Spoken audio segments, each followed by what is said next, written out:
can / should I ask her out without looking like coming off like a creep.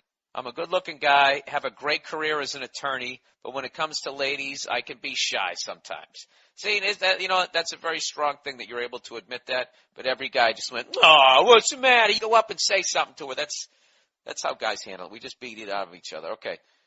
We said what I'm trying to work on. But he says every once in a while you see a girl that blows you away, and this time I wanted to do something about it. All right. All right, dude, this is what you got to do. You got to work on your self-esteem. Okay? You know you're a good-looking guy and you have a great career. Believe it or not, that's game, set, and match. Do you know the amount of fucking not even good-looking guys who have a shit job and they're just scumbags, but they're assholes who are out there fucking crushing it every goddamn weekend because they just have the balls to walk up and talk to these women, This is what you got to do. You actually know what you got to do. You said you can be shy sometimes, but you're saying you're working on it. So there you go. Just keep working. Look, dude, she probably if you're a good-looking guy and you're a fucking attorney, he actually said something here. I'm hoping to see you at Caroline's in May. If my dickhead friends can get their shit together. If they can't, maybe with your stellar advice, I can even bring this hottie to the show. Why don't you just do that? Go in there, make her laugh, joke around with her and anything, and just fucking lay it on the line. Listen, I'm really attracted to you. I think you're beautiful. However the fuck you want to say it. And just say, I think it's always good if you have somewhere that you're going. Just say, I'm going to this comedy show. I'm really into this stand-up comedian. I have an extra ticket. Would you like to go to? Women like going to stuff. It gives them an excuse to get dressed up. It gives them an excuse to not feel fucking guilty when they're blowing you later because they actually went to some sort of ball or some shit, Ah, God. Yeah, even with advice, I'm awful this week. But the essence of it is there. All right. You already talked to her. Just go in there again. You're not going to come off like a creep. I actually think that it's easier to pick somebody up and get their number, at least back in the day. I have no game left anymore because I've been in a relationship too long.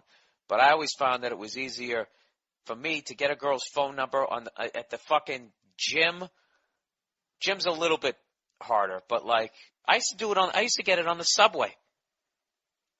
Oddly enough, I had a better chance there than I did in some meat market bar because I was never good when females had their guards up. When they knew what play I was running. Some guys can do that. They're like the old Packers. Like everybody knew the Packer sweep was coming and Forrest Gregg still fucking ran over you. And some guys are like that. Even when women know they got their fucking guard up and they know what the fuck they're doing, they can still plow through it. They run over. The guys just run right over those girls like Forrest Gregg. And next thing you know, they're laying on their backs with their legs up in the air and they get the dick. I was never that guy. I snuck up on you. I waited for something stupid to happen that I could comment on, and then I'd get the girl laughing, and then when her fucking defenses were down, I'd wrestle her cell phone out from her fingers. No, whatever. I'd somehow get her number. So what I would do is I would just go in there, and I'll just keep re-explaining this 20 fucking times. Dude, get tickets to my show, right? Look at me. I'm making a little money out of this advice. So now you got somewhere that you're going to take her. Take her out, a little dinner, you ski a comedy show. She's already fucking laughing.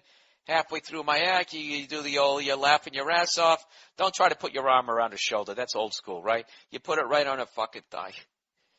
And then you sort of start creeping up there with your fingers, like you're sort of thinking about something, going pinky, ring, middle, index. You just sort of work your way up like an inchworm. And then you're getting made fun of me because you guys are fucking walking out during my closing bit to go bang at the fucking W around the corner. Dude, it's right there. It's a layup. It's a fucking layup. All right, next one. Hey, Bill, huge fan of the podcast and all your stand-up and have made all my friends big fans of yours as well. I really enjoy the relationship advice, blah, blah, blah, blah, blah. All right. People actually are starting to address the fact that I've never been married and why am I taking your fucking advice. Here's my situation. I'm 29, recently graduated from medical school. After a good number of years honing my boning skills in the free market, I'm ready to calm down and have a serious girlfriend. Ironically, the girl that I'm dating and wanted to get serious with was actually my college girlfriend and first love. We dated throughout college but broke up before attending different medical schools. During our years together, I cheated a lot, but to my knowledge, never got caught. A big part of the reason I was so promiscuous, besides being your typical piece of shit, cocky asshole guy full of testosterone, was because she was very sexually inhibited. No blowjobs. The routine, conventional positions, sex about once every other day, and that just wasn't cutting it for me. Now in every other category, she was amazing. Fun to hang out with, but still ladylike, caring, respectable, educated, fashionable, and extremely beautiful. So like I said before, we broke up for about 5 years and are back dating again. And the sex is exactly the same. Now, while I'm grateful that some guy didn't completely smut her out during our breakup, I did expect some sort of sexual maturation. Blowjobs remain few and far between and pretty subpar. This guy's black, by the way, before you think this is something fucked up. What makes it even more difficult this time around is after banging my fair share of broads in our off-season, my sexual prowess has grown significantly. It's hard because I really want to be faithful this time around and take the relationship more seriously, but I fear I'm not going to be sexually satisfied. My greatest fear is ending up like one of my father's friends who I always hear complaining about how shitty their sex lives have become after marriage. How I should have had all my fun now and blah, blah, blah. Stereotypical castrated married man background noise. Fuck that extra sad shit. I'm not getting married unless I know my wife is going to be a lady in the streets and a freak in the sheets. My question is, how serious should I take this problem? Should I be patient and hope that I can liberate her sexually, or should I bail and keep searching for a God-fearing, dinner-cooking super freak? If you don't mind asking, if you don't mind asking Nia as well, I'd like to hear what the sister has to say. Oh, shit, I should have read that to her. By the way, I'm also black, so when you get to, is it racist, no, I'm allowed to say sisters. All right. You know what? I really wish I read that part. I would have had her in here, but she's not around today. What should you do? All right. Number one, don't cheat on her. What you should do is you should communicate this to her. Obviously not the way you just said it to me. Oh, Jesus, this is tough. I'd have to ask you some questions. Let me ask you this. Do you feel she has the potential? That would be my number one thing. All right, this is how I would do it. All right, fuck this. All right, now I'm back on track. This is what I would do. First thing I would do is I would see if she has the potential. All right? If she's a good kisser, if she has a good touch, if when you're banging her, you don't feel like you're fucking riding in the back of a delivery truck. The rhythm's there. If she has the basic tools. All right? Because some people, they just don't. They're not blessed with the touch. They're not good kissers. You know, and a lot of females, not a lot, but, enough are. That's another thing they never bring up. They always talk about how guys don't know shit in bed and you just blah, blah, blah, blah. But there's a lot of women out there who, they don't know shit either.